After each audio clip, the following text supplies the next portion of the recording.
3 days. That was how long it took for Marcus Sterling to decide his wife and their 4 newborn babies were bad for business.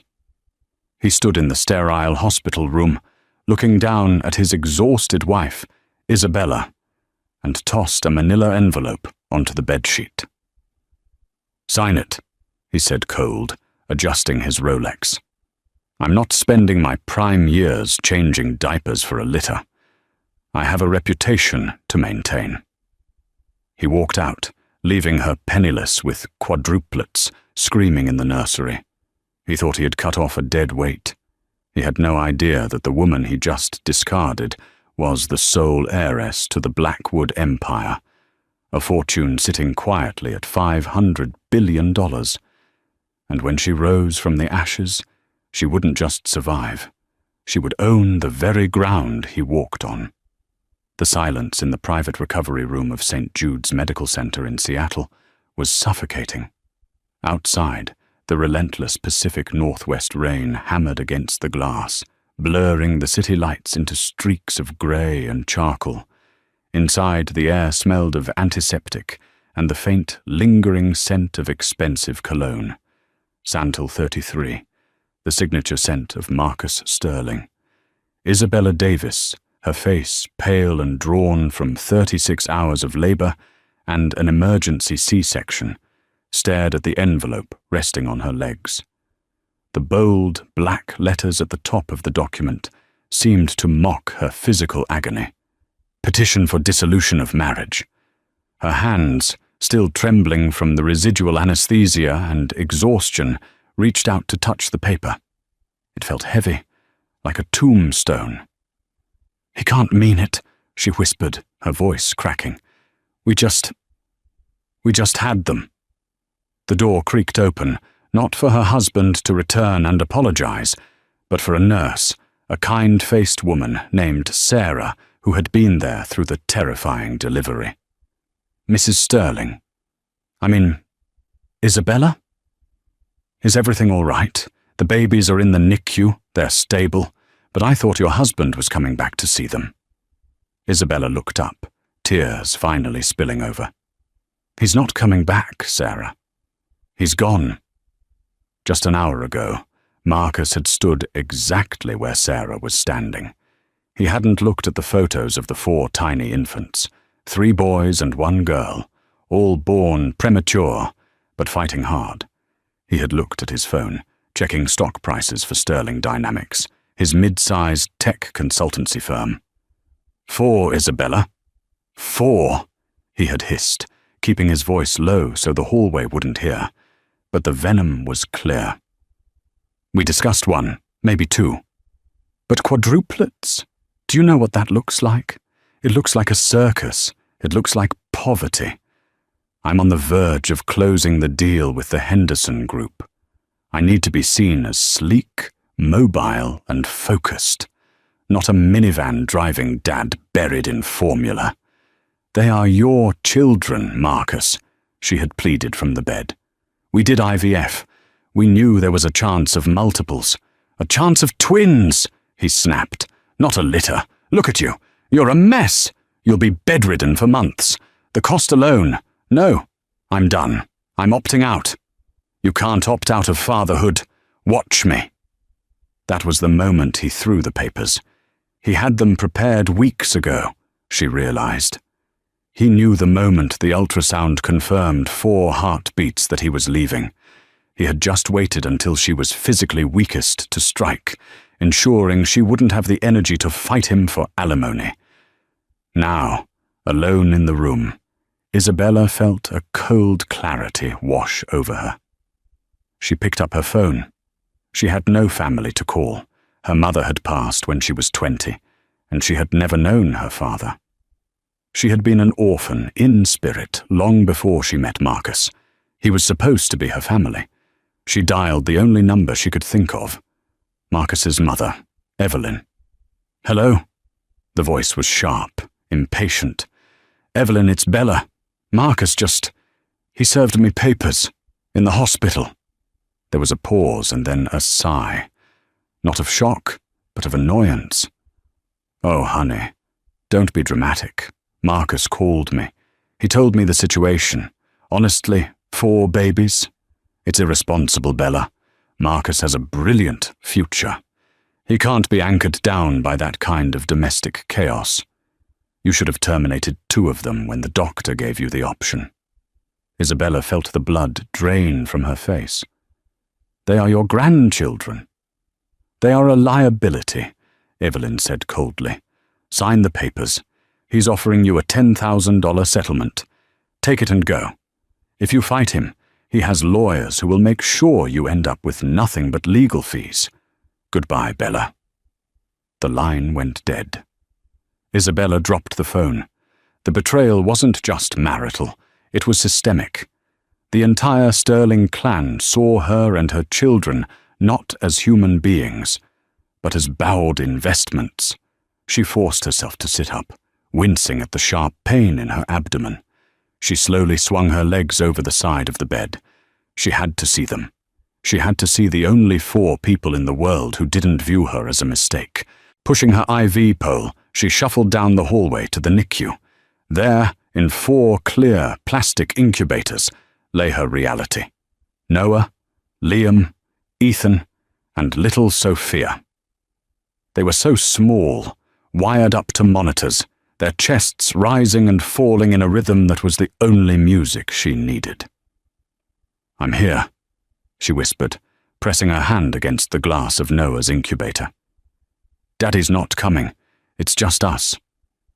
But I promise you, I will never, ever let you feel unwanted. But promises didn't buy diapers. Promises didn't pay rent. And as she looked at her reflection in the glass, hair matted, hospital gown hanging off her shoulder, eyes rimmed with red, she terrified herself. She had no job. She had quit her administrative assistant role at Marcus's request 6 months ago. She had no home. The lease was in Marcus's name. She was 26 years old, divorced, homeless, and responsible for 4 lives. 6 months later, the apartment complex was called Sunnyvale Arms, a cruel joke for a building situated in the shadow of a derelict factory in the gritty outskirts of Tacoma.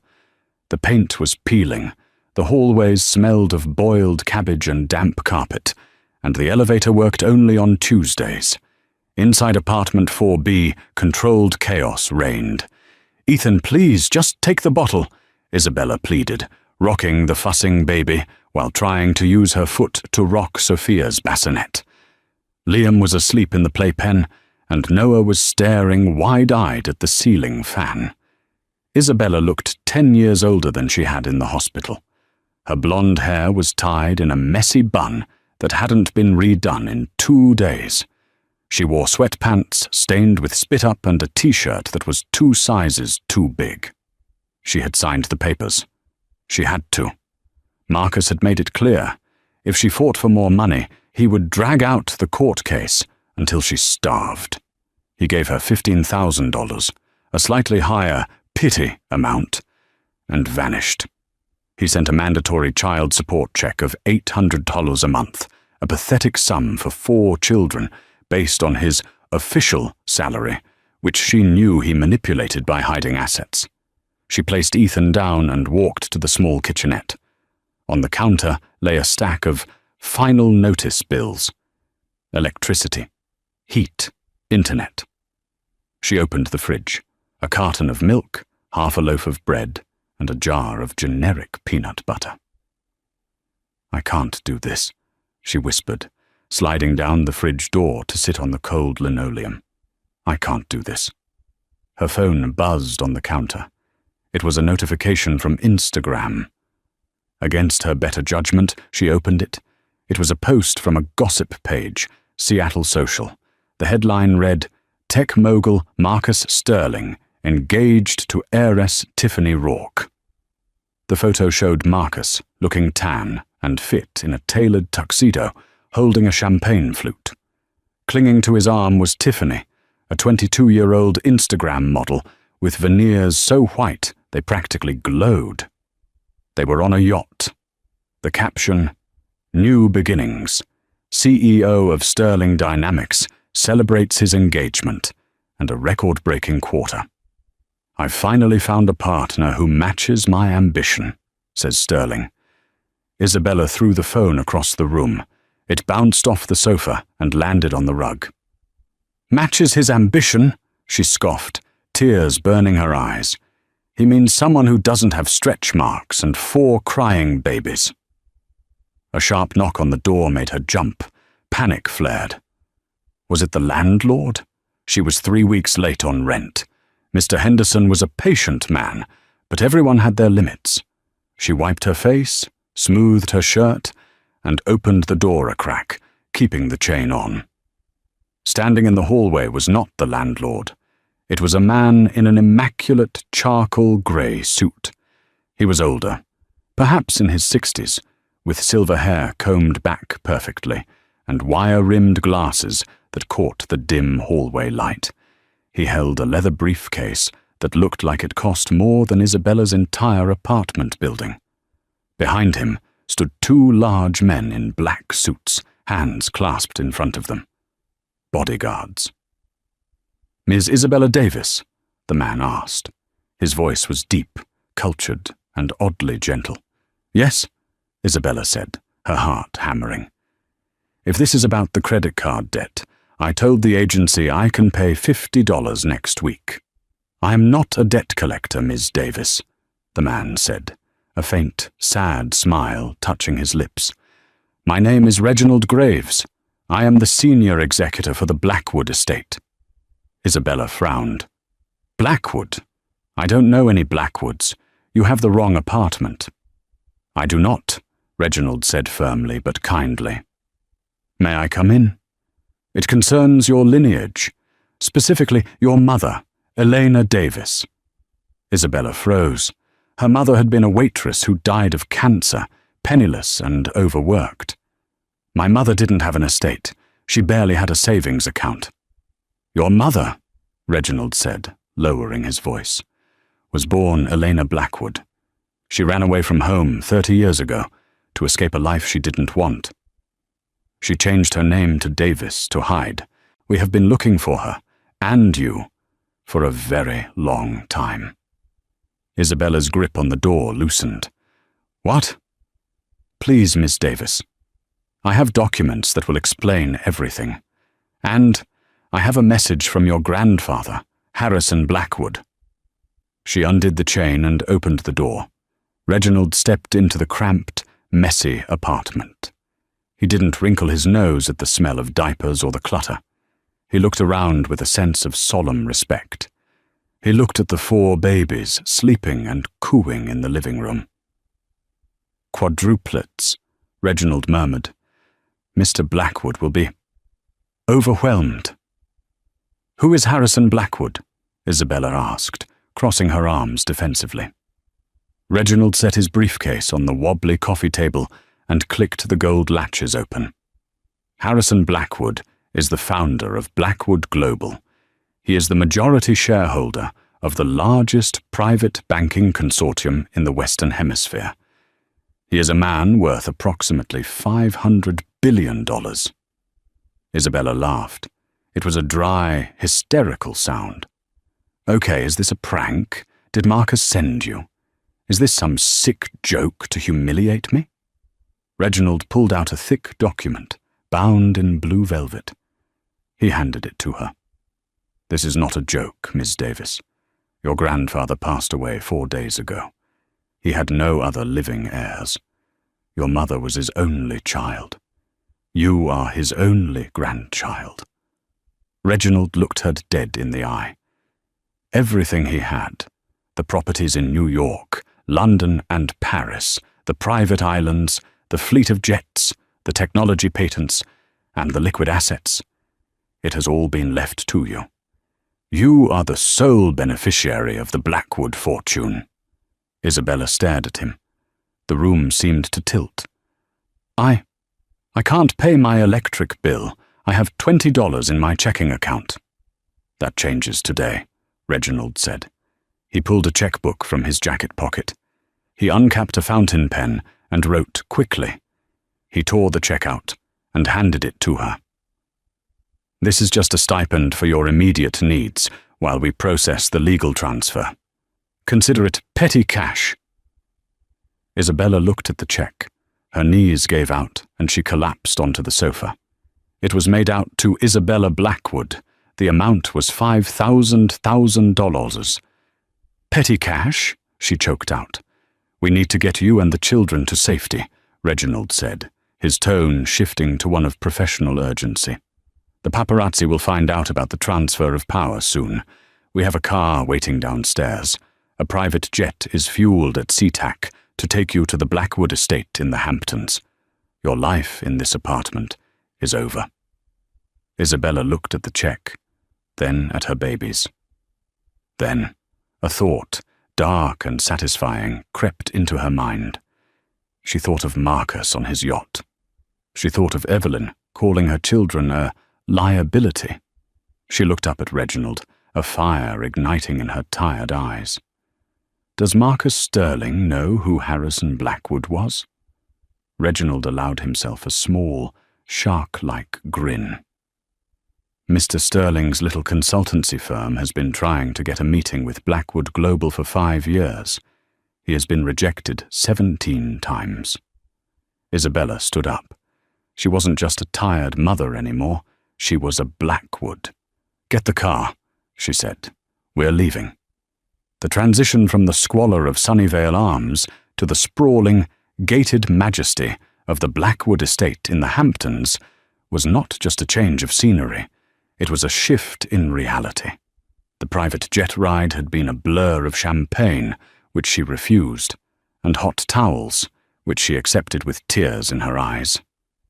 When the motorcade of black SUVs pulled up the winding gravel driveway, Isabella stared out the tinted window. The estate wasn't a house. It was a fortress of limestone and ivy overlooking the Atlantic Ocean. It was a place built by old money, the kind that didn't shout, but whispered commands that shifted economies. "Welcome home, Miss Blackwood," Reginald said, opening the car door. For the first month, Isabella felt like an imposter. She would wake up in panic in her hand-carved mahogany bed, reaching for the bassinet, only to remember the babies were in the nursery down the hall, watched over by 3 highly qualified nannies who worked in shifts. She would rush there anyway, barefoot in silk pajamas, just to watch them breathe. But grief is a strange fuel. It can burn you down, or it can forge you into steel. One evening, Reginald found her in the library, staring at a portrait of her grandfather, Harrison Blackwood. He looked stern, a man who had never apologized for anything in his life. "He was ruthless, you know," Reginald said, placing a cup of herbal tea on the desk. "He loved your mother, but he was a king first and a father second. He regretted that in the end. That is why he left it all to you. He watched you from afar. He admired your resilience." "He watched me starve?" Isabella asked bitterly. "He watched you survive," Reginald corrected. "He wanted to see if you had the grit. Marcus Sterling broke you, Isabella, but Harrison wanted to see if you would rebuild." Isabella touched the cold frame of the portrait. "Marcus didn't just break me, Reginald. He threw me away like garbage. He looked at his own children and saw a line item he wanted to delete." "So," Reginald said, stepping closer, "what do you want to do about it?" "I want to hurt him," she said, her voice trembling, not with sadness but with rage. "I want to take everything he cares about, his reputation, his business, his ego." Reginald smiled. "Then you must stop being Isabella Davis, the victim. You must become Isabella Blackwood, the Titan. And for that, you have much to learn." Thus began the transformation. It was a grueling 6-month boot camp. Isabella didn't just get a makeover, though that happened too. The frizzy, neglected hair was treated and styled into sleek, honey-blonde waves that cascaded like liquid gold. The dark circles vanished under the care of the world's best dermatologists. Her wardrobe was purged of sweatpants and replaced with structured blazers from Armani, dresses from Dior, and heels that clicked on the marble floors like gunshots. But the real change happened in the boardroom. Reginald brought in tutors, retired CEOs, market analysts from Wall Street, and shark-like lawyers from Manhattan. From 8:00 a.m. to 6:00 p.m., Isabella studied. She learned how to read a balance sheet until her eyes crossed. She learned the art of the hostile takeover. She learned how to spot fear in a man's eyes across a negotiation table. She discovered she had a natural talent for it. Perhaps it was the mother in her, the instinct to protect, to organize, to manage chaos. Or perhaps it was the Blackwood blood finally waking up. By the time the quadruplets were crawling, Isabella was sitting at the head of the table at Blackwood Global Board meetings. The old men on the board, crusty billionaires who had expected a pushover heiress they could manipulate, were shocked. "We should sell the lithium mines in Nevada," one board member, a man named Mr. Calloway, suggested during a meeting. "The market is volatile." Isabella didn't look up from her tablet. "No, the EV market is projected to triple in the next 5 years. We hold. In fact, we buy the neighboring rights from the struggling competitors. Drive the price down, acquire them for pennies, then monopolize the supply chain." The room went silent. "That's aggressive," Calloway muttered. Isabella looked up, her eyes ice blue. "It's business, Mr. Calloway. If you don't have the stomach for it, I can accept your resignation by noon." She was ready. One evening, Reginald placed a tablet in front of her. "It's time." On the screen was a dossier, Sterling Dynamics. "Marcus has been struggling," Reginald explained. "Since the divorce, his image took a hit. Not because of you, nobody knows about you, but because he's reckless. He's been spending money he doesn't have on that yacht and his fiancée, Tiffany. He's leveraging his company to expand into AI tech, but he doesn't have the capital. He needs an investor," Isabella realized. "He needs a savior," Reginald corrected. "He is hosting a charity gala next week at the Pierre Hotel in New York. The Tech for Tomorrow ball. He's desperate to find a major backer. The entry ticket is $50,000. Isabella stood up and walked to the window, looking out at the ocean crashing against the rocks. "Buy a table," she said. "The center table, front row." "And your name?" "Put it under the corporation, Obsidian Holdings." Reginald raised an eyebrow. "He won't know it's you." "Exactly." Isabella smiled, and for the first time in 2 years, it was a smile that reached her eyes. It was dangerous. "He won't know until it's too late." The Pierre Hotel ballroom was a kaleidoscope of diamonds, tuxedos, and desperation masked as philanthropy. The air smelled of expensive perfume and even more expensive hors d'oeuvres. Marcus Sterling stood near the ice sculpture, swirling his scotch. He looked tired. The tan from his yacht trip had faded, replaced by the pallor of stress. Beside him, Tiffany was busy taking selfies, pouting her lips at her phone, completely disinterested in the fact that Marcus's company was hemorrhaging money. "Put the phone away, Tiffany," Marcus hissed. "Mr. Yamamoto is coming over. I need this deal." "Chill, babe," Tiffany snapped, popping gum. "I'm building my brand." Marcus clenched his jaw. He missed. No. He pushed the thought away. He didn't miss Isabella. He missed the quiet. He missed the way his life used to be organized and inexpensive. Now he was bleeding cash to keep Tiffany happy and paying alimony to... Well, he actually hadn't paid alimony in 3 months. He figured Isabella was too poor to sue him. "Marcus!" A booming voice interrupted his brooding. It was Brad Jenkins, a rival tech CEO. "Heard you're looking for capital? Rough quarter?" Strategic realignment, Marcus lied smoothly. We're poised for a breakout year. Right, Brad smirked. Hey, have you heard who bought the center table? The platinum table? Marcus looked at the empty table in the prime spot, right in front of the stage. It was set for one person. No. Who? Obsidian Holdings. Nobody knows who runs it. It's a ghost firm. But rumor is they have deep pockets. Blackwood money deep. Marcus perked up. If he could charm whoever sat at that table, he could save his company. He straightened his tie. I'll handle them. Suddenly, the room went quiet. The murmurs stopped. The clinking of glasses ceased. The double doors at the top of the grand staircase swung open. A woman stepped out. She was a vision of terrifying beauty. She wore a custom-made crimson gown that hugged her curves like a second skin, with a slit that ran up to her thigh, revealing a glimpse of toned, powerful leg. The fabric was silk, shimmering under the chandeliers. Around her neck sat a necklace that made the socialites in the room gasp, a cascade of black diamonds and rubies that looked heavy enough to anchor a ship. Her hair was a golden halo, and her makeup was flawless, highlighting cheekbones that could cut glass.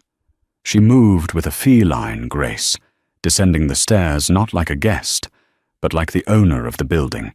Flanking her were two massive bodyguards and an older, distinguished gentleman in a tuxedo.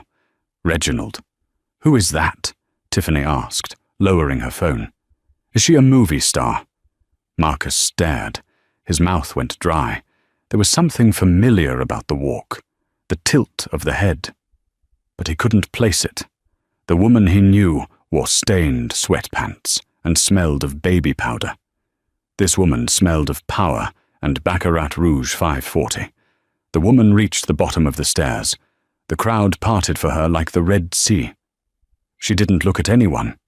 She walked straight to the center table, the platinum table.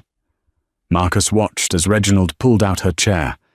She sat, crossing her legs, and signaled for a waiter. I need to meet her, Marcus muttered. She looks like a bitch, Tiffany sniffed, clearly threatened. She looks like money, Marcus corrected. He downed his scotch and adjusted his jacket. Stay here. Marcus wove through the crowd, putting on his best billionaire charm smile. He approached the table. Good evening, he said, his voice smooth. I don't believe we've been introduced. I'm Marcus Sterling, CEO of Sterling Dynamics. I noticed you're sitting alone. It's a shame to let such beauty be solitary. The woman didn't look up immediately. She took a slow sip of her sparkling water. Then she set the glass down with a deliberate clink. She turned her head slowly and looked up at him. For a moment, Marcus felt the world stop. The eyes.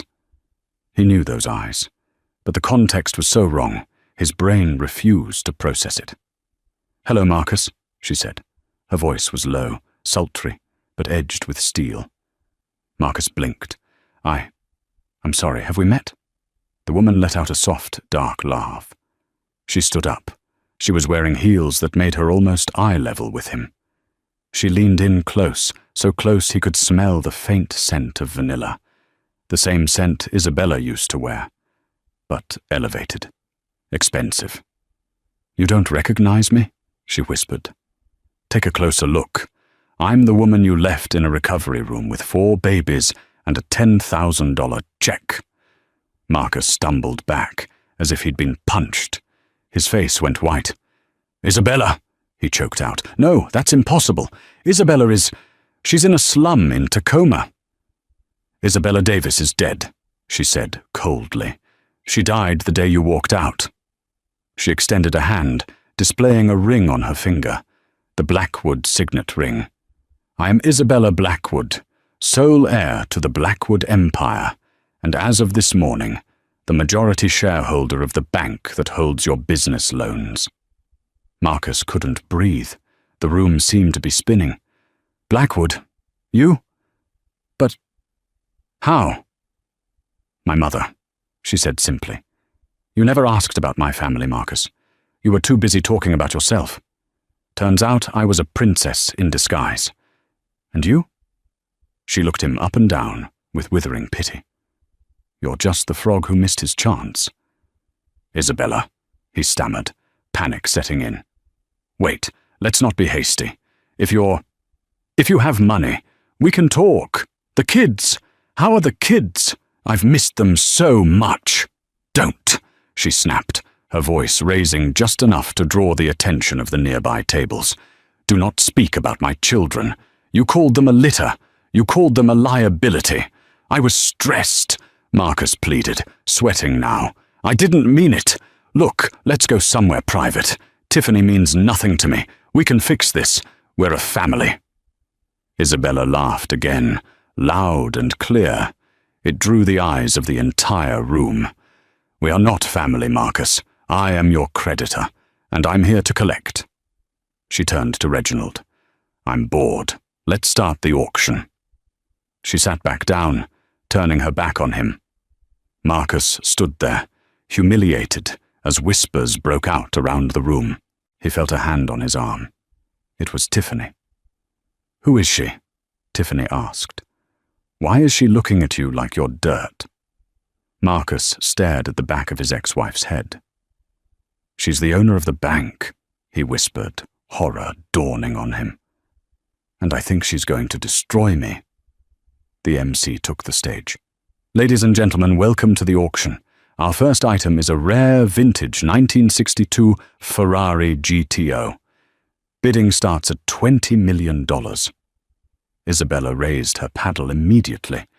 $30 million. The room gasped. Marcus felt sick. That was more money than his entire company was worth, and she spent it like it was pocket change. But Isabella wasn't looking at the car. She was looking at the reflection in her glass, watching Marcus unravel. The game had just begun. The morning after the gala, Marcus Sterling woke up with a headache that felt like a drill pressing into his temples. He was in his penthouse, overlooking the Seattle skyline, but the view no longer looked like an empire. It looked like a ledge. His phone had been buzzing non-stop since 6:15 a.m. His creditors, his investors, the board of Sterling Dynamics, they had all heard the rumor. Obsidian Holdings, the shell company controlled by the vindictive ex-wife he had discarded, had just purchased the majority of his company's debt. She can't do this, Marcus muttered, pacing the living room in his silk robe. It's illegal. It's insider trading. It's something. Tiffany sat at the kitchen island, eating a grapefruit. She looked less concerned about his business and more concerned about the engagement ring on her finger. Maybe you should just apologize, babe. Send her flowers, the expensive ones, peonies. Marcus spun around, his eyes wild. Flowers? Tiffany, she has $500 billion. She doesn't want flowers. She wants my head on a spike. He grabbed his phone and dialed the number of Richard Vane, the nastiest, most expensive divorce attorney in the state. Vane was known as the Shark of Seattle. He didn't have ethics. He had billable hours. Richard, Marcus barked when the line connected. Change of plans. I want full custody. There was a pause on the line. Marcus, you signed away your rights 6 months ago. You literally checked the box that said minimal visitation. You called them a financial burden in a text message I had to suppress. I don't care, Marcus shouted. Circumstances have changed. The mother, she's unfit. She was living in a slum. She's mentally unstable. She kept my children from me. I want my kids back, Richard. All 4 of them. You want the children, Richard said dryly. Or do you want the leverage they provide over the Blackwood estate? Does it matter? Marcus hissed. If I have custody, I control the heirs. If I control the heirs, I get access to the trust funds for their upkeep. That's how we survive this. File the emergency motion, alleging, I don't know, kidnapping. She moved them across state lines without my consent. 2 days later, the peace of the Blackwood estate in the Hamptons was shattered by the arrival of a sleek black sedan, followed by a sheriff's vehicle. Isabella was in the garden, watching Noah and Liam try to crawl across the grass, while a nanny held Sophia. Ethan was asleep in Isabella's arms. The sun was warm, the ocean breeze was gentle, and for a moment the war with Marcus felt miles away. Then Reginald appeared on the terrace, his face grim. "Isabella," he said softly. "We have visitors." Isabella stood up, shifting Ethan to her hip. She walked through the French doors into the grand foyer, just as the sheriff and a process server stepped in. "Isabella Blackwood?" the server asked, thrusting a thick packet of papers toward her. "You are being served. Emergency custody hearing. Mr. Sterling alleges you are a flight risk and mentally unfit to care for the quadruplets. He is demanding immediate temporary custody." Isabella didn't flinch. She didn't drop the baby. She didn't scream. She looked at the papers, then at the sheriff. "My lawyers will be in touch," she said calmly. "Ma'am, the judge has ordered a hearing in Seattle in 48 hours, the sheriff said, tipping his hat apologetically. "You need to be there." As they left, Isabella handed the papers to Reginald. Her hand wasn't shaking anymore. The fear she had felt in the hospital was gone, replaced by a cold, calculating fury. "He wants to play the good father card," Isabella murmured. "He thinks because I was poor, I was unfit. He thinks he can rewrite history. He is desperate," Reginald noted. "A desperate man is dangerous." "No, Reginald," Isabella corrected, her eyes darkening. "A desperate man is sloppy. He just made the biggest mistake of his life. He invited me back to Seattle. He wants a show. I'll give him a blockbuster." Isabella walked to her office and picked up the secure phone. She dialed a number that belonged to the CEO of a media conglomerate she had acquired 3 weeks ago. "This is Isabella. I need a prime-time slot." "Yes, an exclusive interview. The truth about the Sterling divorce. Air it the night before the hearing. And I want billboards, everywhere Marcus drives. Put my face on them. Put the babies' faces on them. The caption should read, 'He sold them for $10,000. Now he wants them back for free.'" The return to Seattle was not a retreat. It was an invasion. Isabella didn't stay in a hotel. She rented the entire top floor of the Four Seasons. She brought her own security team, former Mossad agents who looked like they ate concrete for breakfast. On the morning of the hearing, the courthouse steps were swarming with reporters. Marcus had tipped them off, hoping to sway public opinion. He stood near the entrance, wearing a humble navy sweater instead of his usual Italian suits, holding Tiffany's hand. He looked somber, the picture of a grieving father fighting for his lost children. "I just want my babies home," Marcus told a reporter from Channel 5, wiping a fake tear. "She took them. She hid them from me. I didn't even know where they were." "Liar!" a voice cut through the noise. A black limousine pulled up. The door opened, and Isabella stepped out. She wasn't wearing the red dress this time. She wore a white power suit, sharp and immaculate, looking like an avenging angel. The cameras swiveled to her. "Mr. Sterling claims he didn't know where we were," Isabella said, her voice projecting clearly without a microphone. "Yet I have the receipts from the $800 child support checks he sent to the Sunnyvale Arms. Checks that bounced twice, Marcus." The crowd gasped. Marcus's face turned blotchy red. "Isabella, please," Marcus shouted over the cameras. "Let's not do this in public. Think of the children." "I am thinking of them," she said, walking past him up the stairs. She didn't look at him. She looked through him.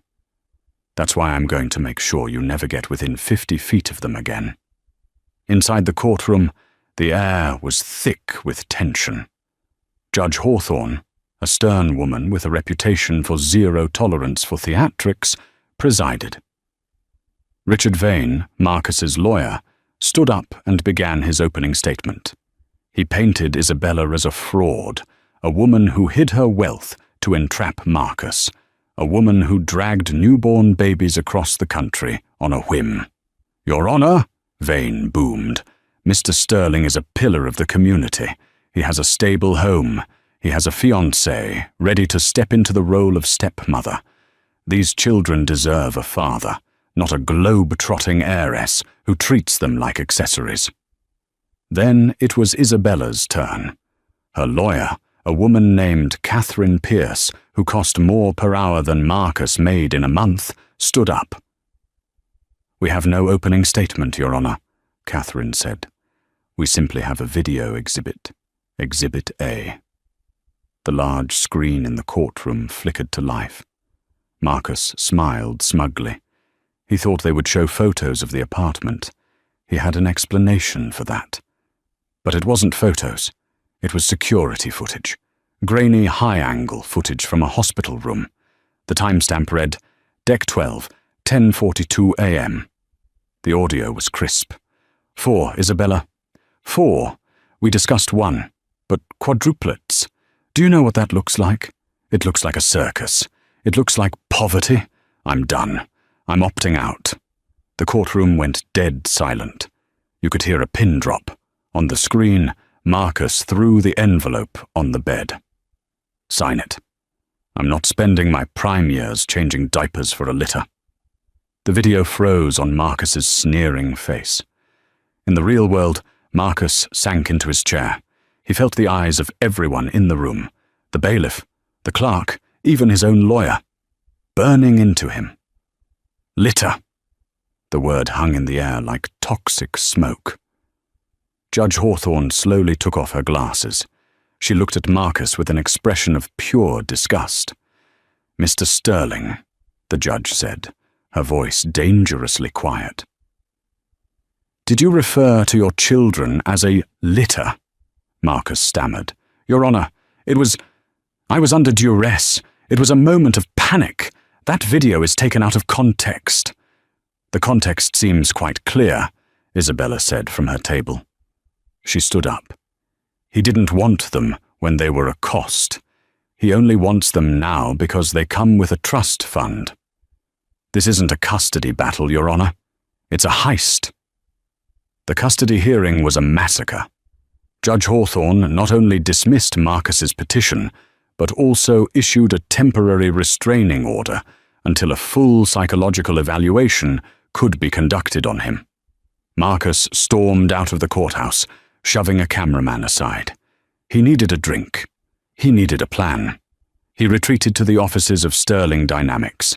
He needed to liquidate some assets, get some cash to pay Vane to file an appeal. But when he swiped his keycard at the executive elevator, the light flashed red. Access denied. "What?" Marcus slammed the card against the reader. "Broken piece of junk." "It's not broken, Mr. Sterling." Marcus turned. Sitting in the lobby security chair was not the usual guard, old Mr. Henderson. It was a man in a black tactical suit with the Obsidian Holdings logo on his chest. "Who are you?" Marcus demanded. "Get out of my building." "It's not your building anymore, sir," the guard said calmly. The board convened an emergency meeting 20 minutes ago.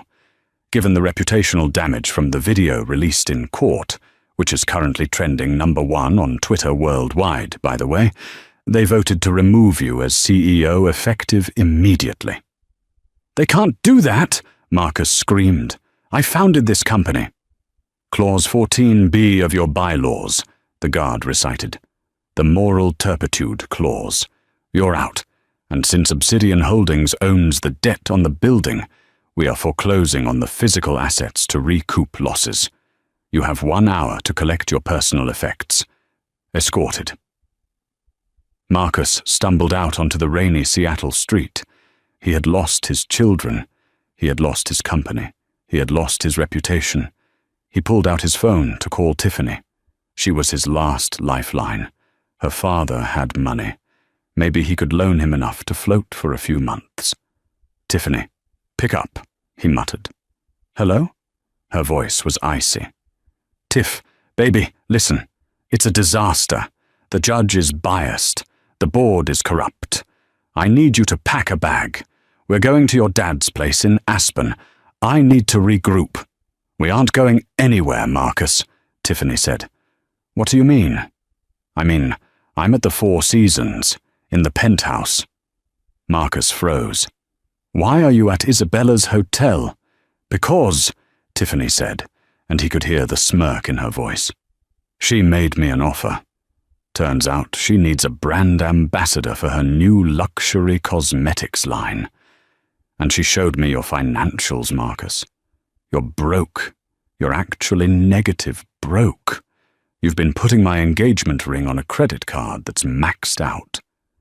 "Tiffany, don't do this." "I'm a survivor, Marcus, just like you said you were.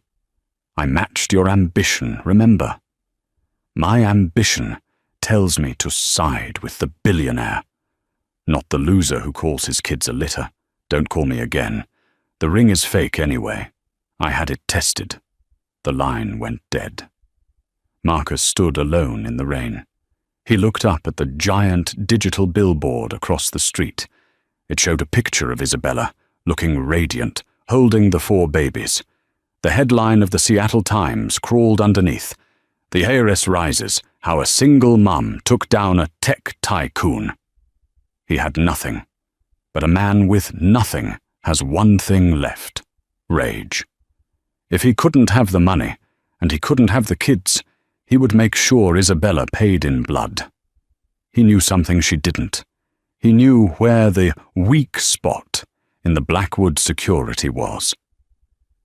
Years ago, when he was trying to woo investors, he had studied the security schematics of high-net-worth estates, including the Blackwood systems, hoping to sell them cybersecurity software.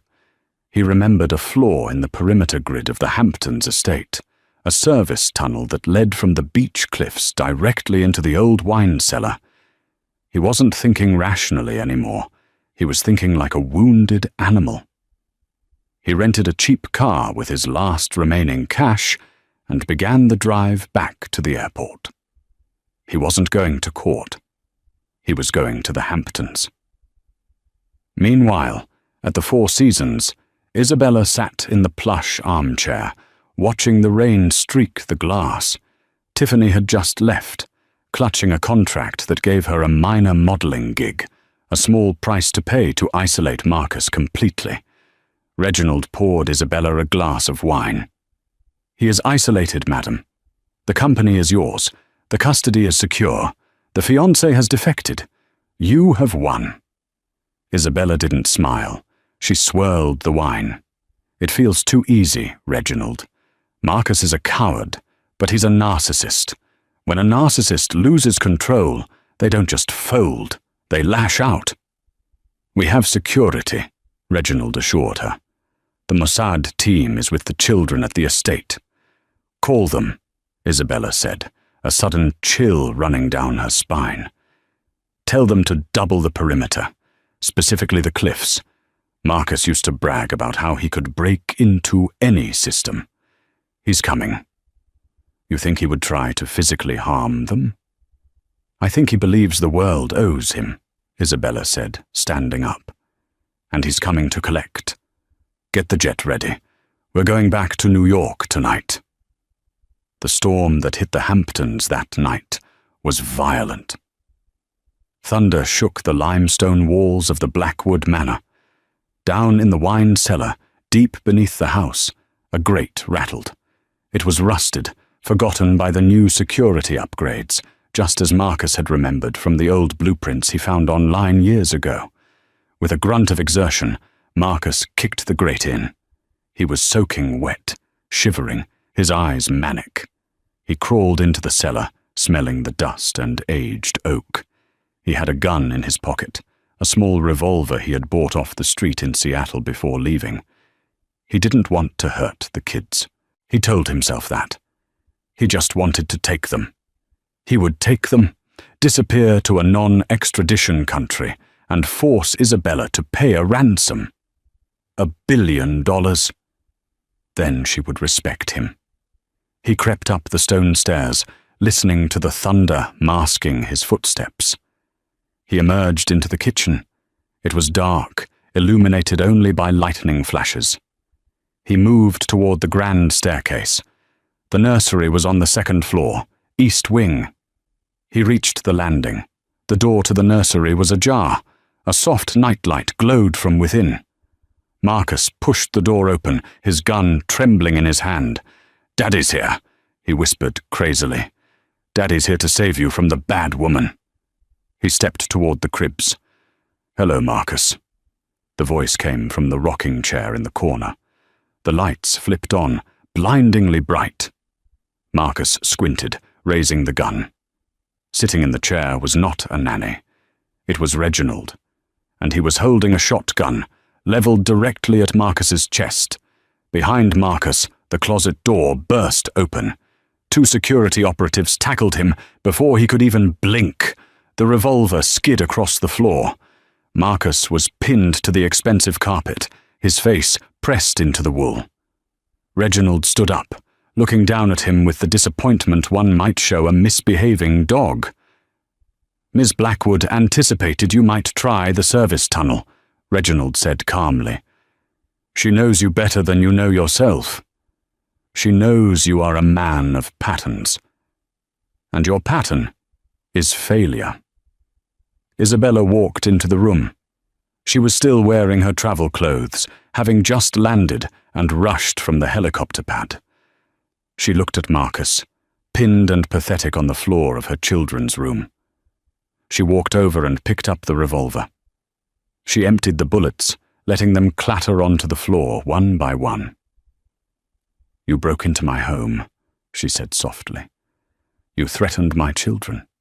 They're my children too," Marcus spat, struggling against the guards. "No," Isabella said, kneeling down so she was inches from his face. "They aren't, and I have the DNA test to prove it." Marcus froze. "What?" "The twist, Marcus," Isabella whispered. "The final twist. You were so worried about them being a litter, about them ruining your lineage. But did you ever wonder why they were quadruplets? Why they were so strong despite being premature?" She pulled a folded paper from her pocket. "We used a donor, remember? Because your count was too low. You signed the papers without reading them because you were too busy on a conference call. You authorized a sperm donor. You aren't their father, Marcus. Biologically, legally, or morally. You are a stranger." Marcus stared at her, his world shattering completely. The last shred of his ego, his biological legacy, was gone. "Get him out of my house," Isabella commanded, standing up. "The police are waiting at the gate." As they dragged him away, screaming into the stormy night, Isabella walked over to the cribs. Noah was awake, looking at her with wide, curious eyes. She picked him up, holding him close. "You're safe now," she whispered. "No more monsters." 5 years later, the headline of Forbes magazine featured a group photo that captivated the world. In the center sat Isabella Blackwood, looking more regal than any queen, wearing a sharp white suit. Surrounding her were 4 energetic, laughing 5-year-olds, Noah, Liam, Ethan, and Sophia. The caption read, "The $500 billion mum." Life at the Blackwood estate had settled into a beautiful, chaotic rhythm. Isabella had not only stabilized her grandfather's empire, she had expanded it. She had dissolved Sterling Dynamics entirely, erasing Marcus's name from the corporate world, and rebuilt it as Quadruplets, a company dedicated to medical technology for premature infants. Marcus Sterling was currently serving year 4 of a 15-year sentence at McNeil Island Correction Center for burglary, attempted kidnapping, and possession of an illegal firearm. He had no visitors, Tiffany had long since married a hedge fund manager in Miami. His mother, Evelyn, had tried to reach out to Isabella once, claiming she missed her grandchildren. But Reginald had intercepted the letter and burned it in the fireplace without Isabella ever seeing it. On a warm Sunday afternoon, Isabella sat on the terrace, watching the children chase a golden retriever across the lawn. Reginald, now semi-retired but still her most trusted advisor, poured her iced tea. "You look happy, Isabella," Reginald observed. "I am," she smiled, watching Sophia tackle her brother. "I used to think my life ended in that hospital room. I thought being left alone was a death sentence. And now? Now I know it was a liberation," she said. "If Marcus hadn't walked out, I never would have found my strength. I never would have become a Blackwood. He didn't break me, Reginald. He cleared the way for me to build something better." She looked down at her hand. She no longer wore a wedding ring. She didn't need one. She had the 4 loves of her life running on the grass, and an empire at her back. "Daddy didn't want a litter," she whispered to herself, the memory no longer stinging, but serving as a reminder of how far she had come. "But he forgot that wolves travel in packs, and we are doing just fine." What a roller coaster of emotions. Isabella's journey from a discarded, heartbroken mother in a hospital room to one of the most powerful women in the world is a true testament to the power of resilience. Marcus made the fatal mistake that so many arrogant people make. He underestimated the person he hurt. He thought he could throw Isabella away like trash, never realizing that he was tossing aside a diamond. The twist about the DNA test was the ultimate karmic justice. He lost his freedom, his fortune, and even his legacy in a single stormy night. It really makes you think about how we treat people when they are down. Marcus saw 4 babies as a burden, while Isabella saw them as her strength. Who do you think was the biggest villain here? Marcus for leaving, or his mother Evelyn for encouraging him? Let me know your thoughts in the comments below. If you enjoyed this story of revenge, redemption, and billionaire justice, please hit that like button. It really helps the channel grow. Don't forget to share this video with a friend who loves a good drama, and make sure you are subscribed with the notification bell turned on so you never miss our next story. Thanks for watching, and see you in the next video.